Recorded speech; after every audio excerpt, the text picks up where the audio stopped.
Hello everyone. In this video lecture, we're going to study about the basic of potential energy diagram. What this diagrams actually represents. किस इससे हम लोग क्या information extract कर सकते हैं उसको हम लोग समझेंगे। तो इसको स्टार्ट करने से पहले आप रिकॉल कर लें कि अगर कोई ऑब्जेक्ट है आपके पास और इस ऑब्जेक्ट पे अगर कंजर्वेटिव फोर्स, मान लीजिए कि कोई कंजर्वेटिव फोर्स ये एफ एक्ट कर रहा है, तो इस कंजर्वेटिव फोर्स की वजह से अगर ये ऑब्जेक्ट मान लो कि डिस्प्लेस्ड हो जाता है कितना, तो डी एक्स लेंथ, अभी मैं मतलब सिंगल डायरेक्शन की बात कर रहा हूँ, एक्स डायरेक्शन की बात कर रहा हूँ, डी एक्स लेंथ डिस्प्लेस होकर के ऑब्जेक्ट यहाँ चला आता है। तो जो वर्क डन हुआ, इंक्रीमेंटल वर्क डन जो डी डब्ल्यू हुआ by the conservative force is what, F into D x. ठीक है, क्योंकि यहाँ पे एंगल कुछ है नहीं, एफ इंटू डी एक्स हुआ। और आपको पता है कि work done by the conservative force is equal to negative of the change in the potential energy of this object। ये जो ऑब्जेक्ट है इसका negative of the change in the potential energy होगा, ये हम लोगों ने पहले डिराइव कर रखा है।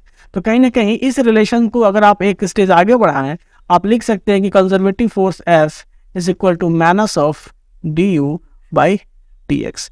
अब ये जो है इसी से हम लोग मतलब पोटेंशियल एनर्जी कर्व के बहुत सारे इंफॉर्मेशन जो है इस इक्वेशन से हम लोग अभी निकालेंगे। इस इक्वेशंस को अगर आप इंटरप्रेट करना चाहें तो सबसे पहले अगर देखें तो आप the force is the negative derivative of the potential energy curve.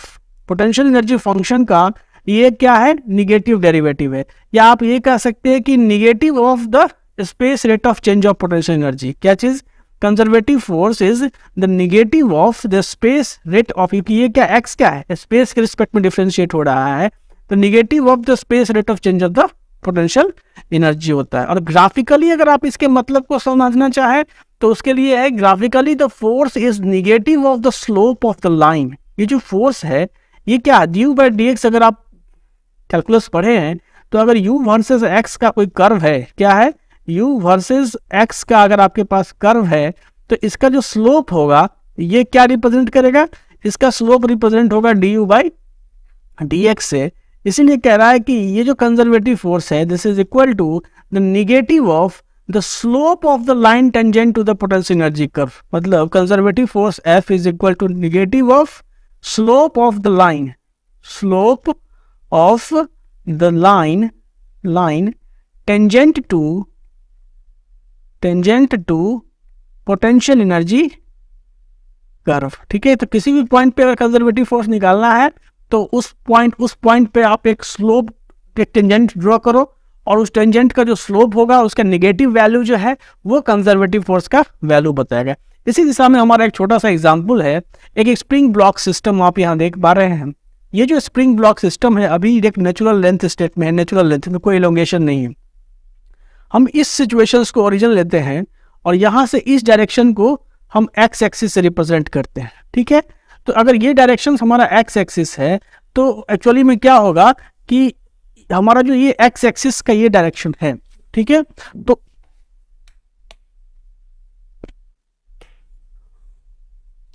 Okay, so this is my ex axis, direction of x axis. अब है क्या चीज कि ये हमारा एक्स एक्सिस का डायरेक्शन ये पॉजिटिव एक्स को रिप्रेजेंट करेगा और इधर जो है सो नेगेटिव रिप्रेजेंट होगा। तो अगर आप कंप्रेस कर रहे हो तो कहीं ना कहीं जो एक्स की वैल्यू है, कंप्रेशन को हम लोग नेगेटिव वैल्यू ऑफ एक्स से रिप्रेजेंट करेंगे अगर एक्स लेंथ कंप्रेस कर रहे हो तो। और अगर आप इलोंगेट कर रहे हो तो यहाँ क्या होगा, एक्स पॉजिटिव होगा। तो उस केस में देखो कि जब आप कंप्रेस करते हो तो स्प्रिंग के अंदर जो रिस्टोरिंग फोर्स डेवलप होता है उसकी इलास्टिसिटी की वजह से वो इसको नेचुरल लेंथ की अवस्था को पाने में मदद करता है। मतलब जो स्प्रिंग फोर्स होगा वो उस पर इस डायरेक्शन में लगता है, जब कंप्रेशन आपने किधर किया, इस डायरेक्शन में कंप्रेशन किया। और जब आपका स्प्रिंग इलोंगेट होता है उस समय क्या होता है, यहाँ एक्स पॉजिटिव है लेकिन इस पे जो रिस्टोरिंग फोर्स है वो उसको क्या करेगा, नेचुरल अवस्था में आने में उसको मदद कर देगा। इसीलिए रिस्टोरिंग फोर्स इस डायरेक्शन में एफ एस एक्ट करता है। ठीक है, ये तो आपको समझ में आता है और आपको पता है कि रिस्टोरिंग फोर्स जो एफ एस होता है वो क्या होता है, तो it is equal to minus of K into X, जहाँ एक्स इलोंगेशन या कंप्रेशन के हिसाब से आप रिप्रेजेंट करते हो। और नेगेटिव साइन ये बताता है कि जो रिस्टोरिंग फोर्स है it is in always opposite to the direction of X होता है। ठीक है, तो ये हमारा आपको मतलब रिस्टोरिंग फोर्स का एक्सप्रेशन होता है। और अगर पोटेंशियल एनर्जी भी आपने डिराइव कर रखा है कि जो पोटेंशियल एनर्जी होता है स्प्रिंग का वो क्या होता है, तो half of this is potential energy is half of के एक्स स्क्वायर, ठीक है, के इंटू एक्स पे square, this is the potential energy. इसका जब आप कर्व प्लॉट करोगे तो कर्व कुछ ऐसा होता है, ये हो गया आपको U X, Y axis vertical axis पे हमारा हम पोटेंशियल एनर्जी को रिप्रेजेंट कर रहे हैं, और ये ओरिएंटल एक्सिस जो है ये हमारा एक्स रिप्रेजेंट करते हैं। तो आपको पता है कि अगर हम एक्स, यहाँ एक्स इक्वल टू 0 है और इस डायरेक्शन की बात कर रहे हैं, मतलब एक्स पॉजिटिव है, मतलब इलोंगेशन की बात करें, ये डायरेक्शन किसको रिप्रेजेंट करता है, ये इलोंगेशन को रिप्रेजेंट करता है, ठीक है, ये इलोंगेशन को रिप्रेजेंट करता है, कौन सा, ये डायरेक्शन, और ये डायरेक्शन जो है वो कंप्रेशन को रिप्रेजेंट करता है, ठीक है। तो अगर आप देखें तो इस पॉइंट पे x इक्वल टू 0 पे, ये क्या है, x इक्वल टू 0 पे टेंजेंट ड्रॉ करेंगे तो ये टेंजेंट क्या होगा, इसका स्लोप क्या होगा, 0 होगा, मतलब यहाँ पे कोई कंजर्वेटिव फोर्स नहीं एक्ट कर रहा है। तो वैसे भी आपने जो फॉर्मूला डिराइव किया है कि u इक्वल टू हाफ के एक्स स्क्वायर, अगर इससे कंजर्वेटिव फोर्स की वैल्यू कैलकुलेट करना आप चाहें तो क्या लिखेंगे कि f, क्या चीज, conservative force f is equal to minus of du by dx, और जब आप इसको सॉल्व करेंगे तो माइनस ऑफ 1/2 यहाँ पे k और d x square by dx, तो ये कितना हो जाएगा, माइनस ऑफ 1/2 k और इंटू यहाँ पे ट्वाइस ऑफ x, तो अल्टीमेटली तो f की वैल्यू क्या आ गई, माइनस ऑफ kx आ गया, सेम, ठीक है, जो आपने यहाँ बताया था। तो f की वैल्यू यहाँ से ये आ जाती है। अगर आप ग्राफिकली देखें तो कोई आर्बिट्री पॉइंट मान लीजिए कि ये रहा आपका, ये जो पोजीशन है, आपने इतना लेंथ स्प्रिंग को क्या किया, इलोंगेट कर दिया, ये लेंथ जो है आपने इतना लेंथ स्प्रिंग को क्या किया है, इलोंगेट कर दिया है। तो जब आपने इतना लेंथ स्प्रिंग को इलोंगेट कर दिया, इस पॉइंट पे अगर आप टेंजेंट ड्रॉ करते हैं, ठीक है, इस पॉइंट पे अगर आप टेंजेंट ड्रॉ करते हैं तो ये जो एंगल θ1 है, ठीक है, तो टेंजेंट का जो स्लोप है इस पॉइंट पे, स्लोप क्या है, यहाँ पे स्लोप जो है हमारा, स्लोप ये क्या है, ये पॉजिटिव स्लोप है, और अगर स्लोप पॉजिटिव है तो हमने डिराइव किया है कि कंजर्वेटिव फोर्स जो है वो क्या होता है, F is equal to negative of slope of the line tangent to potential energy curve, ठीक है, कर्व। इसीलिए इस पॉइंट पे जो फोर्स का डायरेक्शन होगा वो क्या होगा, तो यहाँ अगर स्लोप पॉजिटिव है तो माइनस लगाएंगे तो निगेटिव डायरेक्शन होगा फोर्स का, मतलब फोर्स इधर की ओर जो है एफएस एक्ट करेगा इधर की ओर। उसी तरह से यहाँ अगर आप कोई पॉइंट ले लो, आर्बिट्री पॉइंट, मतलब आपने सपोज करो कि इस लेंथ तक जो है एक्स की इस वैल्यू तक आपने स्प्रिंग को कंप्रेस किया है, तो उस केसेस में अगर टेंजेंट ड्रॉ करो तो ये जो लाइन टेंजेंट आपने ड्रॉ किया, इसका स्लोप क्या है, इसका स्लोप जो है, इसका स्लोप है निगेटिव है, तो निगेटिव स्लोप है तो कंजर्वेटिव फोर्स की वैल्यू क्या आ जाएगी, पॉजिटिव, मतलब कंजर्वेटिव फोर्स का डायरेक्शन क्या होगा, इधर की ओर, conservative force F spring force जो है इधर की ओर एक्ट करेगा। तो इस मतलब पूरे डिस्कशन का ऑब्जेक्टिव था कि आप समझ पाए कि पोटेंशियल एनर्जी कर्व से हम क्या क्या कंक्लूड कर सकते हैं, ठीक है। अब इसी के साथ हमारा एक थोड़ा सा एक्सपेंशन हमारे कंसेप्ट का ये हो रहा है कि हमारे पास एक 1 डायमेंशनल पोटेंशियल एनर्जी कर्व है किसी बॉडी का, जो सपोज करो एक्स डायरेक्शन में मूव कर रहा है, हमने बॉडी को यहाँ रिप्रेजेंट कर रखा है, ठीक है, और ये और उसका पोटेंशियल एनर्जी कर्व है। समझ में आ रहा है बात। अब अगर इस कर्व को आप देखें तो इस कर्व में एक चीज समझ जाए कि जो टोटल एनर्जी है वो हम लोगों ने एक स्ट्रेट लाइन से रिप्रेजेंट किया है, क्योंकि टोटल एनर्जी जो होता है जब कंजर्वेटिव फोर्स ही एक्ट करते हैं तो टोटल एनर्जी क्या होता है, कंजर्व रहता है, और कंजर्व रहता है मतलब टोटल एनर्जी क्या होता है, कांस्टेंट रहता है, इसलिए हमने स्ट्रेट लाइन से रिप्रेजेंट किया है। जब केवल कंजर्वेटिव फोर्स आपके ऑब्जेक्ट पे एक्ट होता है तो एनर्जी कंजर्व रहता है, एनर्जी कांस्टेंट रहता है। और एनर्जी होता क्या है, तो ई टोटल की जो वैल्यू है, ई टोटल, ये एक्चुअली में क्या है, तो sum of the potential energy U x और प्लस काइनेटिक एनर्जी। और आप जानते हैं कि जो काइनेटिक एनर्जी है वो होता है half of M V square, ठीक है। अब मास हमेशा पॉजिटिव वैल्यू आएगा और वेलोसिटी का स्क्वायर है तो ये भी हमेशा पॉजिटिव ही रहेगा, मतलब काइनेटिक एनर्जी की जो वैल्यू है इसकी वैल्यू हमेशा क्या रहेगी, पॉजिटिव रहेगी। अब अगर काइनेटिक एनर्जी की वैल्यू हमेशा पॉजिटिव रहेगी तो तुम निकाल सकते हो कि पोटेंशियल एनर्जी जो यू एक्स है this is equal to E total और माइनस ऑफ काइनेटिक एनर्जी। तो अल्टीमेटली आप ये लिख सकते हो कि जो पोटेंशियल एनर्जी की वैल्यू है वो हमेशा ही या तो क्या होगा, बराबर होगा या छोटा होगा ई टोटल से। मतलब टोटल एनर्जी से ज़्यादा पोटेंशियल एनर्जी की वैल्यू हो ही नहीं सकती है। इस बात को आप समझते हैं, ये एक प्रैक्टिकल केस है। तो अगर इस कर्व में अगर आप देखिए तो ये जो रीजन है आपका, इस कर्व में ये जो रीजन है, ये इस साइड वाला रीजन, और यहाँ से इधर का जो रीजन है, ये रीजन क्या है, इस रीजन में आप देख रहे हैं कि जो पोटेंशियल एनर्जी है ux, इसकी वैल्यू ज़्यादा है ई टोटल से।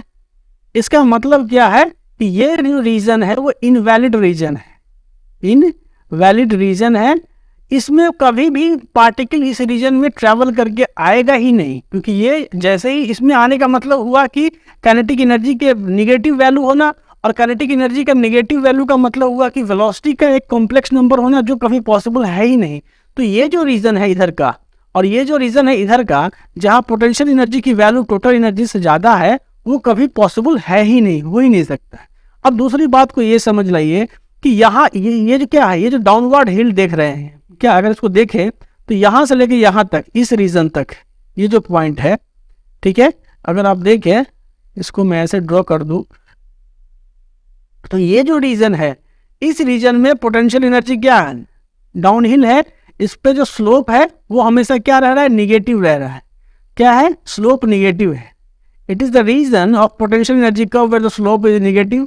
और ये जो रीजन है अपहिल वाला, ठीक है, इसमें क्या है, इस पूरे रीजन में हमारा स्लोप क्या है, स्लोप हमारा, slope of the line tangent to the curve, ये क्या है, ये हमेशा पॉजिटिव रह रहा है।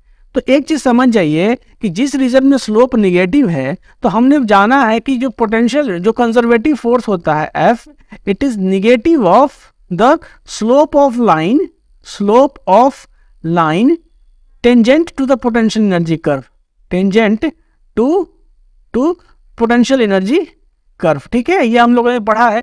तो इस रीजन में अगर आप देखें जहां स्लोप निगेटिव है, वहां निगेटिव ऑफ द स्लोप, मतलब निगेटिव का निगेटिव पॉजिटिव हो जाएगा। मतलब इस ऑब्जेक्ट पे फोर्स इस डायरेक्शन में एक्ट करेगा, और वो क्या करेगा, इस ऑब्जेक्ट की वेलोसिटी को इंक्रीज करेगा, वेलोसिटी को क्या करेगा, इंक्रीज करेगा। साथ ही एक चीज और आप देख सकते हैं कि इस पॉइंट पे क्या है, तो पोटेंशियल एनर्जी जो है U is equal to E total है। और ऐसा तभी हो सकता है जब हमारा काइनेटिक एनर्जी की जो वैल्यू है वो जीरो हो जाए। और काइनेटिक एनर्जी की वैल्यू जीरो होने का मतलब है कि वेलोसिटी की वैल्यू जीरो होना, मतलब कि वो ऑब्जेक्ट यहाँ पे रेस्ट में है। तो इस पॉइंट पे, ये जो पॉइंट है, यहाँ पे ऑब्जेक्ट क्या होगा, रेस्ट में होगा। और इस पे जो फोर्स लग रहा है वो टुवार्ड्स द राइट लग रहा है। क्यों, क्योंकि इस यहाँ से यहाँ इस रीजन के बीच में स्लोप क्या है, इसका पोटेंशियल एनर्जी कर्व का स्लोप निगेटिव है, और इसलिए इस पे जो कंजर्वेटिव फोर्स लग रहा है वो negative of the slope of the line in this region. और इस पूरे रीजन में स्लोप नेगेटिव है, इसका मतलब फोर्स क्या लगेगा, पॉजिटिव डायरेक्शन में लगेगा, मतलब फोर्स इधर लगेगा। तो the force will try to accelerate the particle. इस रीजन में पार्टिकल क्या होगा, एक्सेलरेट होगा, इसकी वेलोसिटी बढ़ेगी, काइनेटिक एनर्जी की वैल्यू बढ़ेगी। एक चीज और समझ जाए कि जैसे जैसे आप नीचे आ रहे हैं, मान लीजिए आप यहाँ आ गए, मतलब आपका जो एक्स, इस एक्स डिस्प्लेसमेंट में मान लीजिए कोई आर्बिट्रेरी डिस्प्लेसमेंट x1 है, तो इस पॉइंट पे पोटेंशियल एनर्जी की वैल्यू क्या हो गई, ये हो गई पोटेंशियल एनर्जी की वैल्यू। और ये जो शेष रीजन बचा, ये जो डिस्टेंस आपका बचा, ये क्या हो गया आपका, ये हो गया आपका काइनेटिक एनर्जी की वैल्यू। ये क्या हो गई, ये हो गई आपके काइनेटिक एनर्जी की वैल्यू। तो आप देख रहे हैं कि जैसे जैसे आप इस डाउनहिल में नीचे आ रहे हैं, तो पोटेंशियल एनर्जी की वैल्यू घट रही है और काइनेटिक एनर्जी की वैल्यू बढ़ रही है। ठीक है, ये समझ में आ रही है बात आपको। जैसे इस पॉइंट पे अगर आप देखें, इस पॉइंट पे पोटेंशियल एनर्जी की वैल्यू जीरो है। ठीक है, इस पॉइंट पे पोटेंशियल एनर्जी की वैल्यू जीरो है, यहाँ पे पोटेंशियल एनर्जी की वैल्यू जीरो। क्यों, क्योंकि ये लाइन अगर आप देख रहे हैं तो यहाँ पे क्या है, नीचे एकदम लोएस्ट लेवल पर टच कर रहा है। तो यहाँ पे अगर देखिए कंजर्वेटिव फोर्स क्या ऐड कर रहा होगा, तो यहाँ पे अगर आप टेंजेंट ड्रॉ करेंगे ऐसे, तो ये जो लाइन का स्लोप होगा, ये क्या होगा, इसका स्लोप होगा जीरो। और स्लोप जीरो का मतलब है कि फोर्स यहाँ पे कंजर्वेटिव फोर्स जीरो ऐड कर रहा है। लेकिन इसके पास चूंकि टोटल एनर्जी तो ई टोटल था, तो ये यहाँ पे जो इसके पास वेलोसिटी होगी, काइनेटिक एनर्जी इसके पास इतना काइनेटिक एनर्जी है, मतलब जो भी एनर्जी है इस मूवमेंट पे वो काइनेटिक एनर्जी है इसके पास। यहाँ पे ऑब्जेक्ट मोशन कर रहा होगा जो है। ठीक है, तो ये आपने समझा इसके मतलब क्या होता है, फिर पॉजिटिव स्लोप का भी मतलब समझा। और अभी हम लोगों ने ये जाना कि यहाँ पे जहाँ पे स्लोप जीरो हो जाता है, मतलब जब ड्यू बाई डी एक्स की value, due by D x की वैल्यू जब जीरो हो जाती है, तो स्लोप हमारा क्या हो जाता है, जीरो हो जाता है मतलब फोर्स जो है वो जीरो हो जाता है, और फोर्स जीरो हो गया मतलब क्या चीज़, तो सिस्टम इक्विलिब्रियम में है, इक्विलिब्रियम में है। ठीक है, अब ये जो जीरो है स्लोप का, ये जीरो दो तरह से जीरो हो सकता है, या तो जब मैक्सिमम वैल्यू यू जब मैक्सिमम वैल्यू अचीव कर रहा हो, जैसे कोई फंक्शन है और वो अगर मान लीजिए ऐसे वेरी कर रहा है, तो जब वो मैक्सिमम वैल्यू अचीव करता है यहाँ पे स्लोप जीरो होता है, या तो मिनिमम वैल्यू पे स्लोप जीरो होता है। तो कहने का मतलब है इक्विलिब्रियम जो कंडीशन है एफ इक्वल टू जीरो, तो इक्विलिब्रियम भी तीन तरह का होता है। एक हमारा होता है स्टेबल इक्विलिब्रियम, ठीक है, स्टेबल इक्विलिब्रियम। एक होता है unstable equilibrium, dynamic equilibrium, unstable equilibrium, ठीक है, और एक होता है हमारा न्यूट्रल इक्विलिब्रियम। ठीक है, तो ये तीनों चीज़ हम लोग अपने नेक्स्ट वीडियो लेक्चर में पढ़ेंगे। Thank you very much.